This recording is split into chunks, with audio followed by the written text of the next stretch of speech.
about a little morning walk to wrap this whole thing up. I am looking forward to going home. Watch the rest of this. Watch the rest of this at the crib. Watch the rest of it maybe at a bar or something with some friends from time to time, or people getting together. But I'm cool. I imagine it's probably a little bit of a withdrawal from being in this World Cup atmosphere. You know, all the general happiness you see. People just being so open and inviting. I think that's one thing I did not, I guess I should have seen. I've been nothing like this, but I've been to things before where it's a very international crowd of people getting together for some celebratory thing. It's like different countries, different people, they want to adopt you. The Saudis, hey, come hang out with us. Eat dinner with the Tunisians, hey man, try this, come hang out with us. The Mexicans pretty much made me promise, had they won last night, I need to find my way back to Doha so I can party with them. And I was after partying with them on the yacht on recovery day. You know, of course the Americans were just everywhere. I got invited to the party the Ghanaians were throwing. Didn't have time to make that one. So yeah, I think this is just, it's had that feeling, one of the happiest places on earth kind of feeling to it. Everyone was so open and inviting, and there were more people just from countries that didn't even make the World Cup. They were here, and they pretty much said, yeah, you know, I'm just here for the experience, you know, I'm not, you know, I'm just here, I go every time. And that seems to be a thing. And I know a lot of people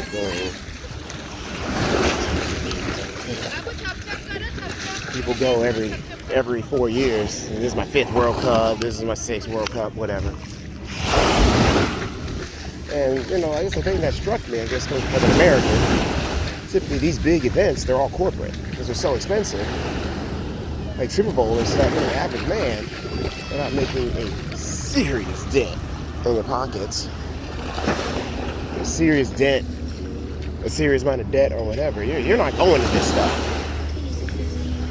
You know, or you're going to have to just eat a hell of a credit card bill and really take it easy on the living expenses for a while to get back to normal. Oh, I should have watched the game from here. They have the TV out there. But yeah, you know, the crowd here, it didn't strike me as too many hedge fund managers. This crowd, more blue collar than you think. You know, not bad blue collar, but you know. And I know talking to guys about, oh yeah, people in some countries, they just sell your car so you can go. You know, people really worked at it. People stayed all kinds of places and stuff. You know, doubled up, roomed up. Other people got a big group together so they can make this thing happen for themselves. Yeah. The flight in was not cheap. And I ran the numbers and I saved quite a bit of money actually staying in all this and flying into Doha twice just to watch some games on their shuttles and come right back. And travel tips for the World Cup. I mean, you know, my own rule though, you know, some of my friends, you know, we travel together. I have my favorite line is I stay in the thick of things. And I guess this time, yes and no, I did that. You know, I didn't stay in Doha. I mean, it was, you know, I don't like waiting till a couple weeks out to book accommodations or whatever. You know, they didn't approve your permit until you have accommodations booked as well. And I just get anxiety. You know, I want to get my stuff booked and done. And this is back in July. You know, a lot of expenses we typically have in the summers already with the fam. Summers in America, y'all ain't cheap over there. You know, so gonna get people here. So yeah, I ended up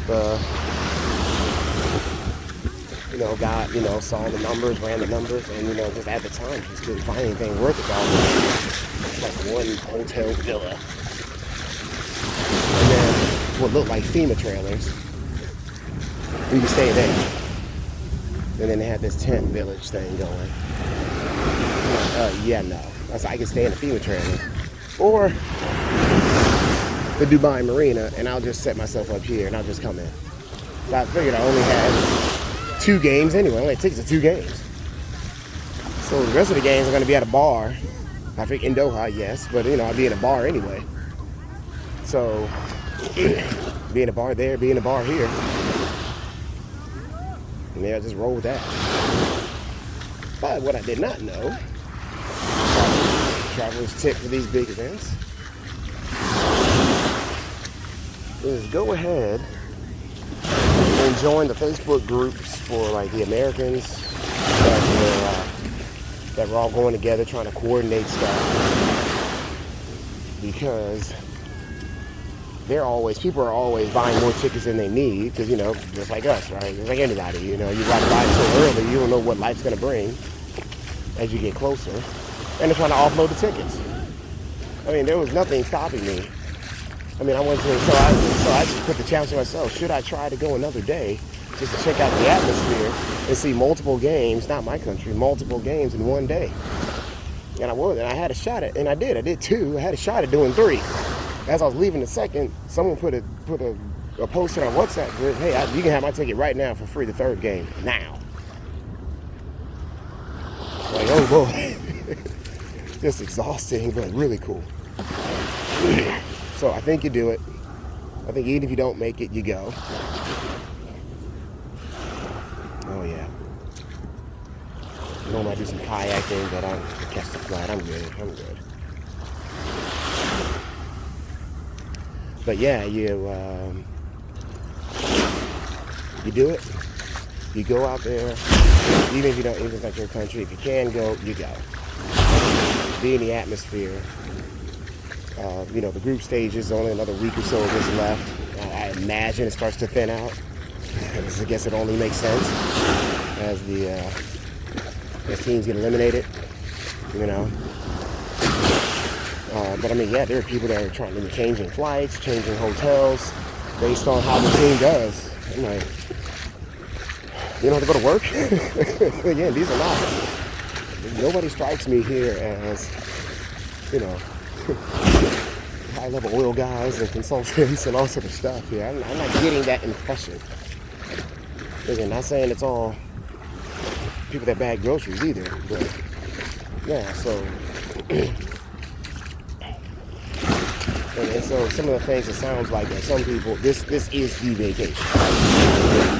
Be prepared to drop 5 figs, 10 G's, 20 G's, save up, put in a mutual fund over the years. Assuming you have somewhat of a regular corporate-ish job, you only get so much vacation anyway. So,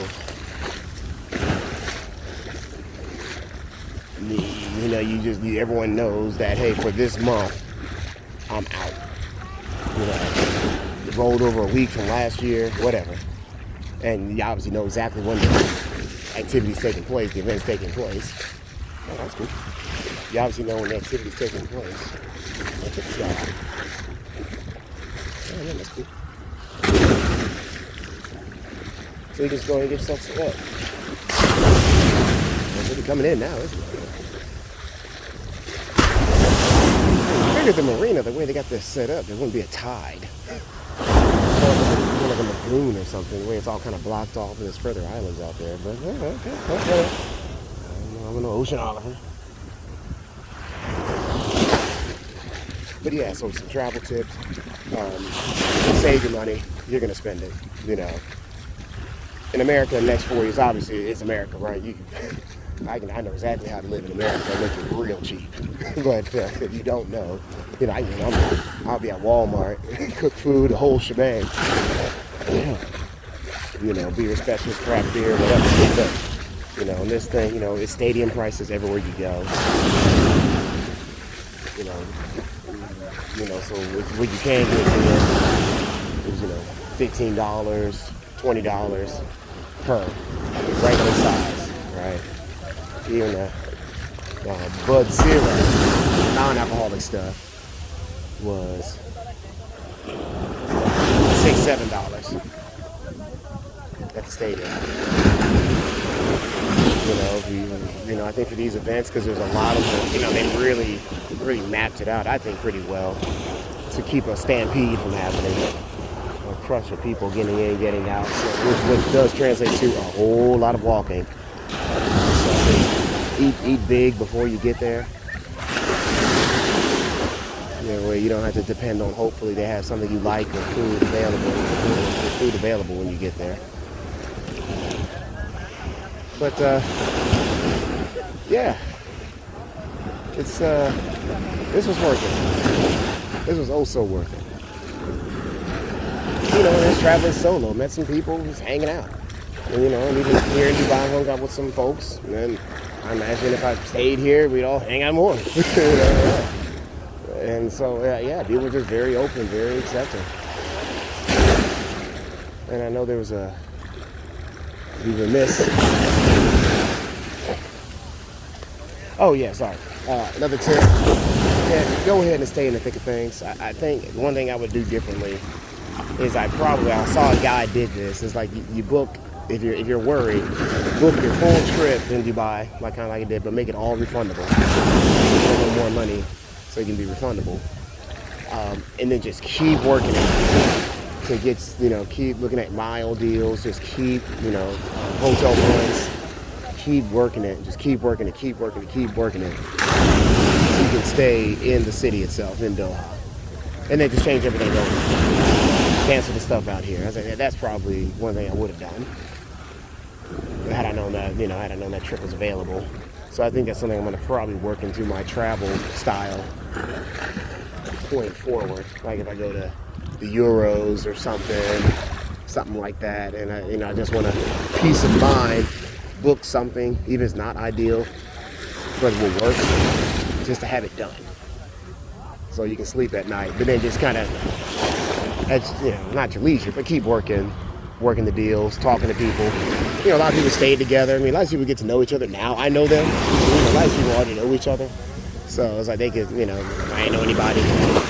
So they could kind of work things out together, split hotels, etc. The world's a little dangerous just to be people you never met before. Hey, we're going to stay together for 2 weeks. Woo!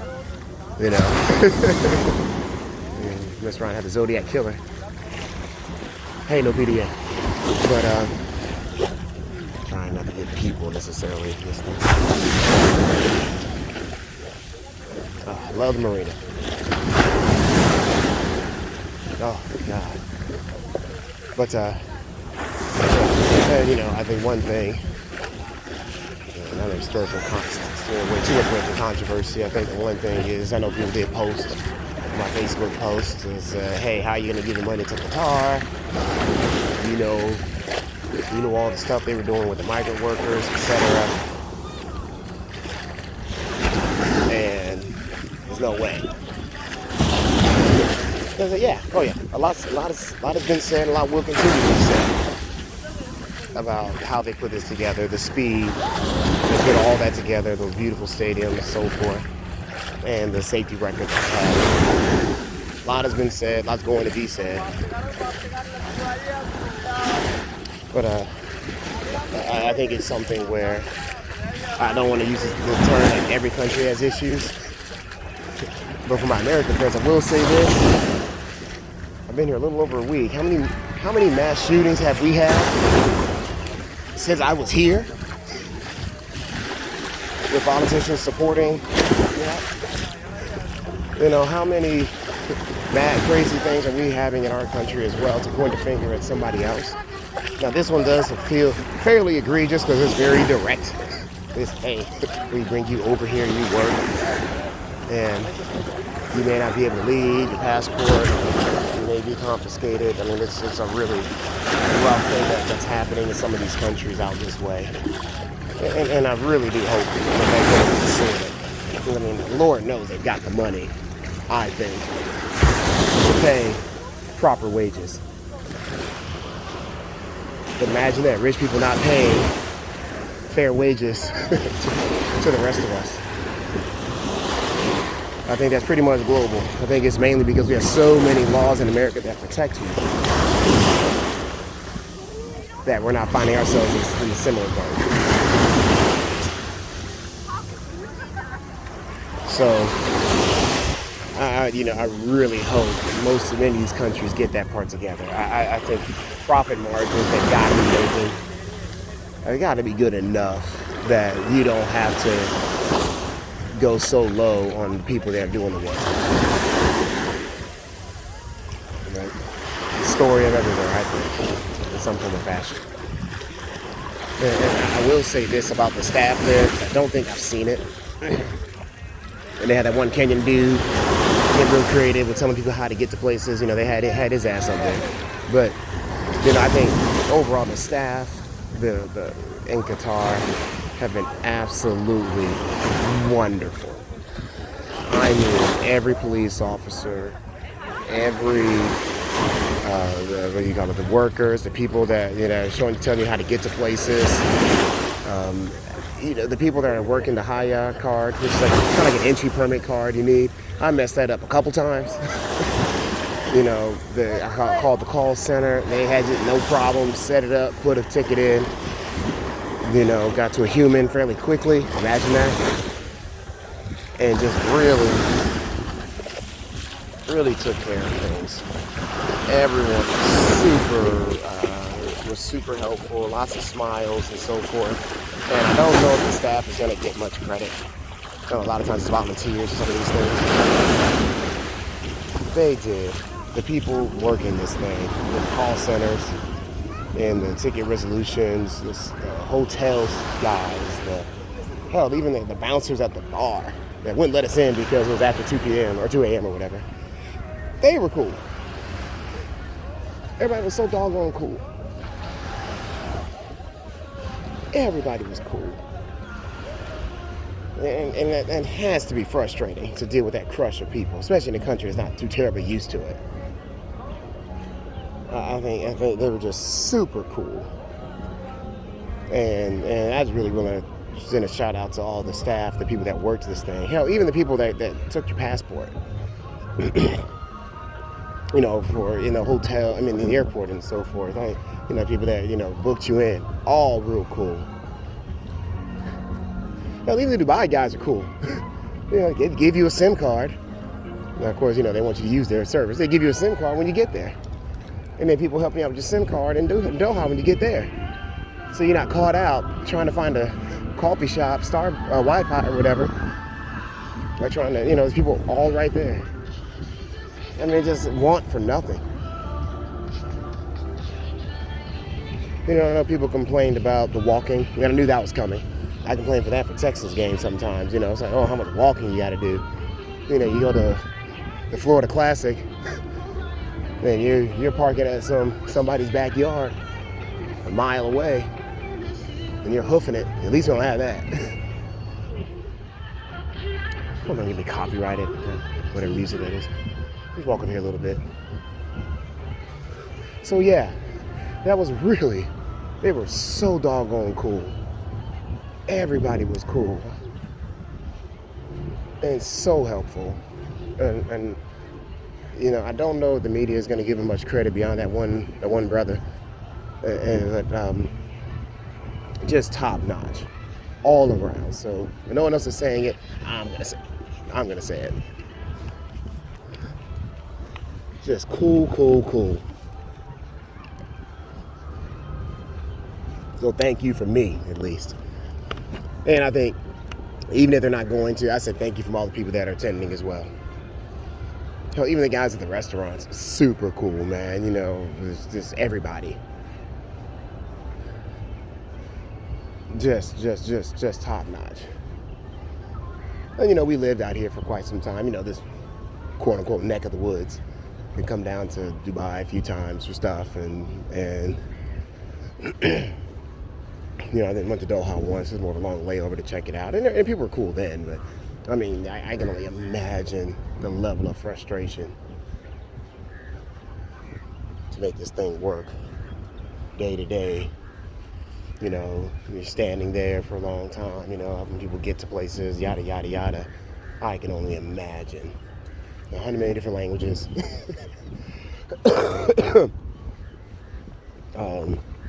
People nervous, upset. But actually, not drunk. And, of course, I guess I'd be remiss not to bring that up. Oh, it's quiet over here. Okay. Need more private area. Okay. What's up with the alcohol, Don? And yeah, you know, they reneged on the drinks. You know, no alcohol in the stadiums, which I think a lot of European soccer stadiums do now anyway. And I think we've all seen enough footage of fights and stuff that's fine. Anyone's got a problem with that? Just you haven't lived enough life yet. There's an argument to be made for NFL games too. You ain't seen nothing. You ain't been out. Go out your house. Go to some of these stuff. Go to some of these games. You know, teams losing, guys wearing different colors. You know, how many of those people that get into fights are sober at those Lions games, at those whatever, you know, at those Padres games, etc. Right? Yeah. Yeah, you ain't living enough life. So there may be an argument. I think it was Jacksonville maybe just said we're not having the drinks at all at one point. It may have changed it, but yeah, there may be some real benefit to that. I can bring the kids, bring the fam, and not have to worry about the guy next to me on his 10th beer, you know, talking smack and being a mess.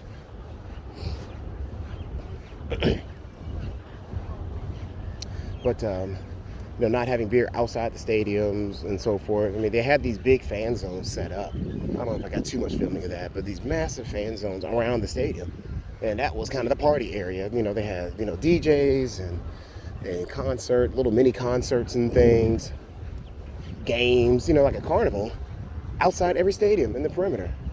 You know, you scan your ticket to get in, and then you're in there. And that was where you were supposed to have all the drinks. Budweiser, admittedly, but yeah.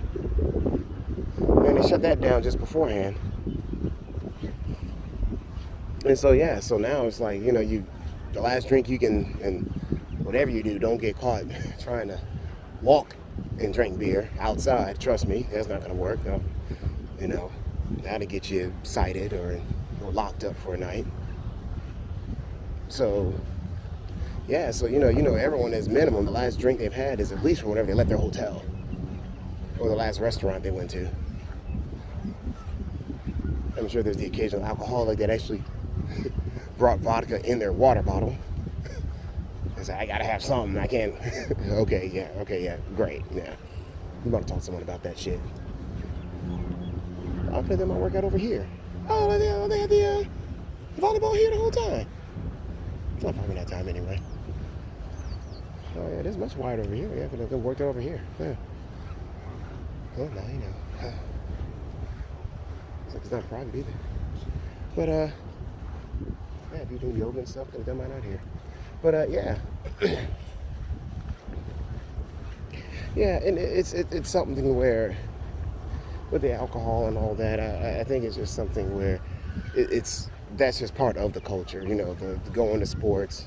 Part of our culture, going to sports is an excuse to drink beer outdoors.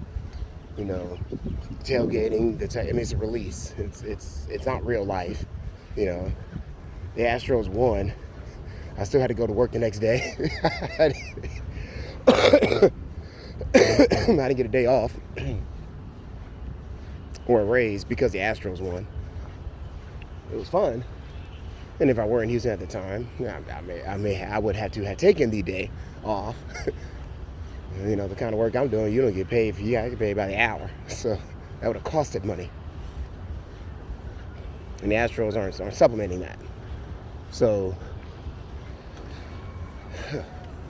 yeah, you know, it's just I was trying to thought, but oh, look at that. Okay, a little private area you just have before the boats get too close. Okay, cool. Wow, so nice out here. But yeah, with the drinks, it's just what it is. I can actually see a bit of a benefit, you know, because the idea was you can drink up to 3 hours ahead of time in the perimeter, and then do it again for an hour after the match, and then hop on the bus to show to whatever. That could have been a mess. But but I guess, you know, people do it all the time. We tailgate all the time. It's like 4 hours ahead of time. And, you know, it's not, and that's drinks that we can bring from the store. We're not paying stadium prices, so it's. I think it's okay. I think it would have been fine.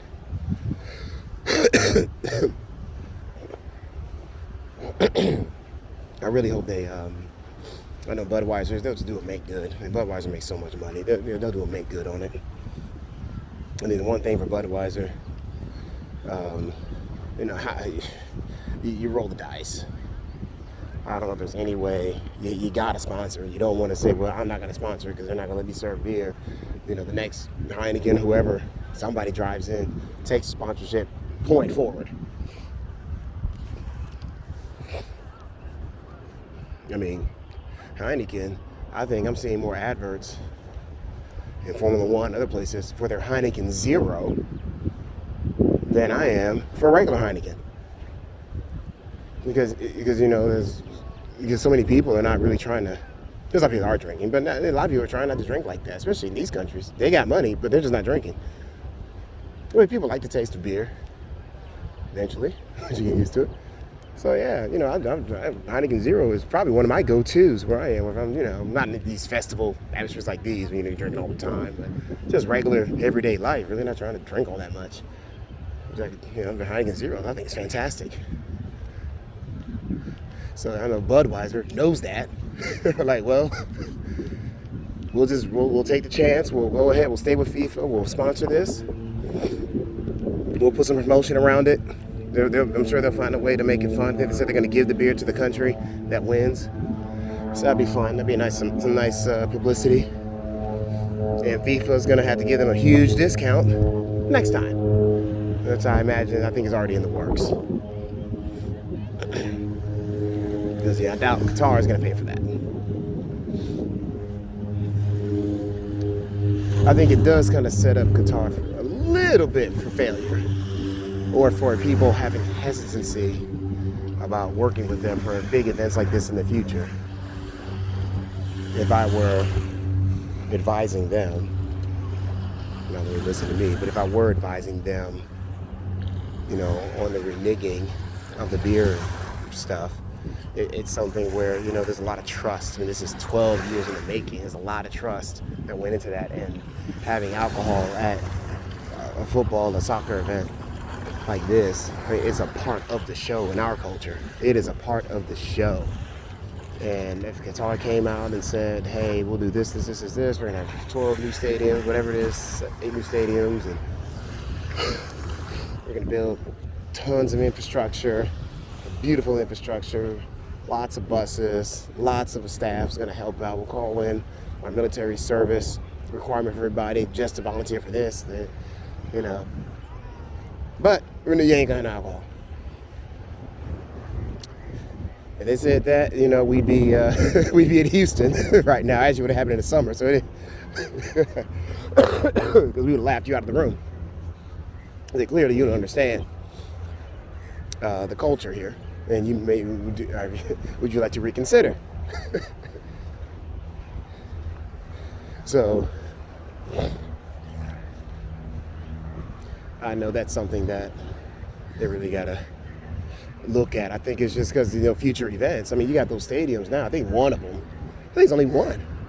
The one that has the shipping containers, really creative, designed a shipping container stadium, 974, that actually can be taken apart and we move to somewhere else. I don't know about the other ones. I don't know if they're modularly built. Looking at them, I'm like, dude, you got all those stadiums. What are you gonna do with them, man? You gotta upkeep all that stuff. And I imagine the idea is to fill them up with events and other soccer, other football. I don't know. Call the NFL. Maybe they can a December game or something, come play in Qatar instead. Although Dubai will probably take that and run. We want the Texans in Dubai for their national game, by the way. That's what we want. That's what we want. Make it in December. Or right at the beginning of January. That's what we want. We want the Texans in Dubai.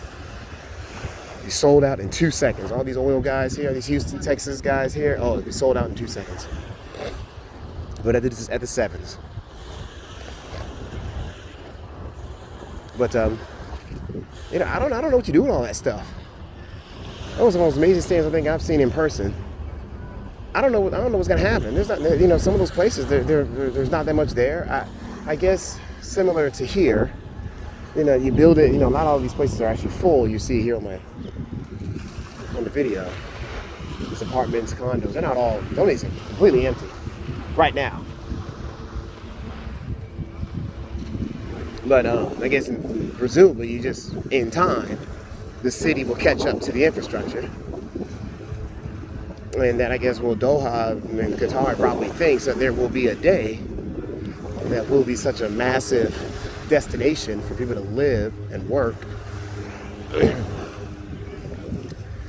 that it would only make sense to have the stadiums there too, and the buses and the buses and the train stuff, the metros that go there as well. So you just kind of building it before it gets there.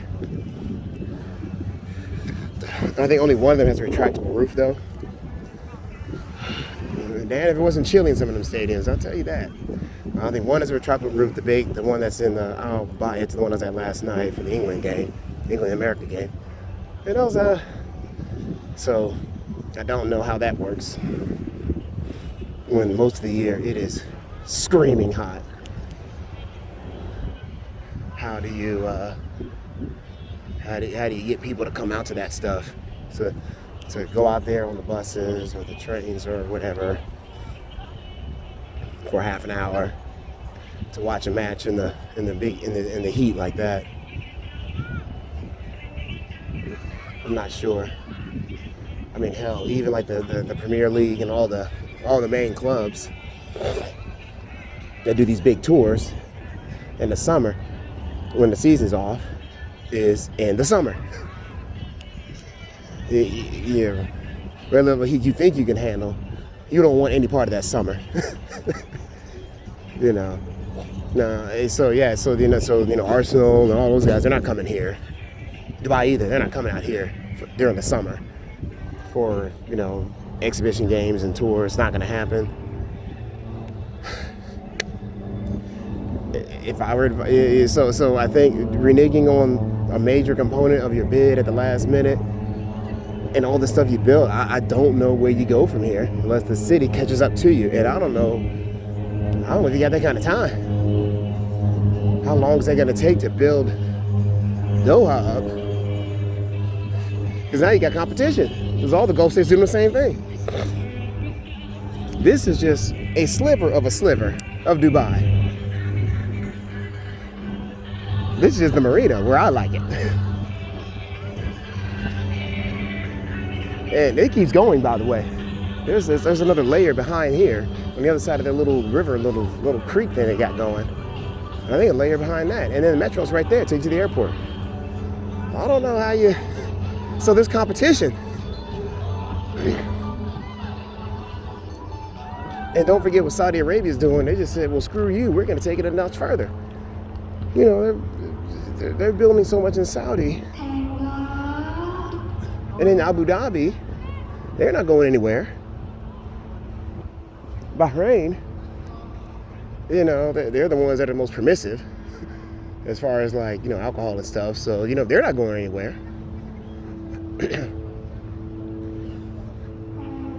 I think most people, most people kind of look at more like the more calm cultural destination is closer, more like Oman than Qatar. As far as where we tend to go, where a lot of our expats from Baku like to go. We did a couple times in Oman. That was just, that's kind of go to the Wadi, do some scuba diving. Seems to be more the Oman side of things. So Haas, I don't know what to tell you.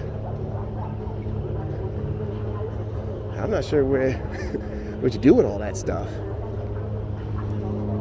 You know, unless you want to let it just fall in disarray. I mean, that's, you know, like the Astrodome or something. Maybe like 8 Astrodomes. So hopefully it doesn't come to that, or maybe, or more of those are modular. They can be taken apart and built somewhere else. Hey, at FAMU, we'll take one. We'll take one at FAMU. We'll take one of them 40,000 seaters, put in Tallahassee. If you're selling them, if you're gonna upload it. But yeah, it's gonna be an interesting case to watch.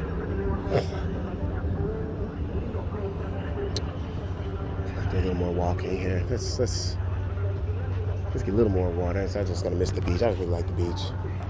And, you know, it's cold in Baku, so. And not that I get to the beach all that often when it is warm outside. You know, half the time the summer is doing America anyway. And you know, let me get a little more water in my system, in my life.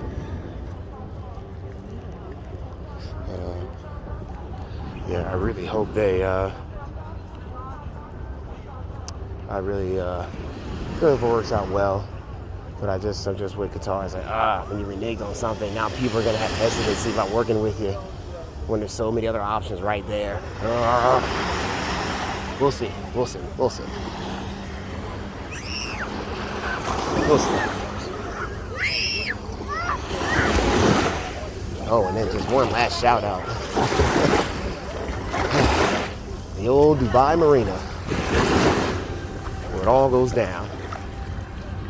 Oh, I've lived short term, long term, lived a few places, man.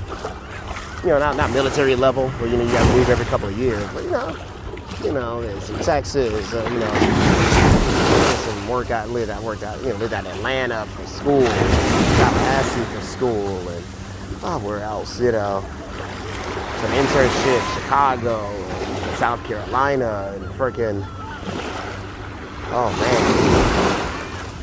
man, and even overseas, you know, some obviously Baku. You know, spend a little time in London from time to time, down here in Dubai occasionally, yeah. Oh man, I'm telling you right now. If you try to wonder where I'll be,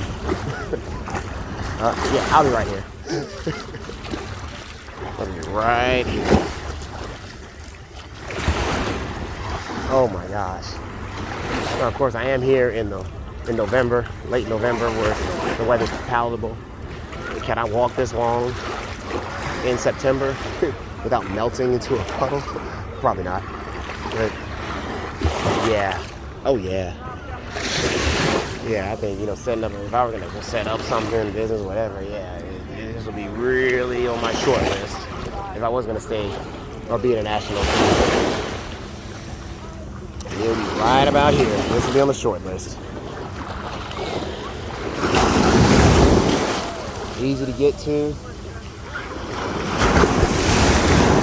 Tons of office space. Don't know about the prices. Yeah, this is a sign me up situation right here. Alright. Well, y'all be cool. I'm gonna do a little more recovery. No more big old travel for me. Of course, as soon as I say that, friends gonna want to go somewhere like Europe or something for during Christmas time, and that'd be cool. I think, you know, I think the only way I can see myself doing coming out here is if America makes it. Let's say not the round of 16, but let's say the one after that. If America makes it that far,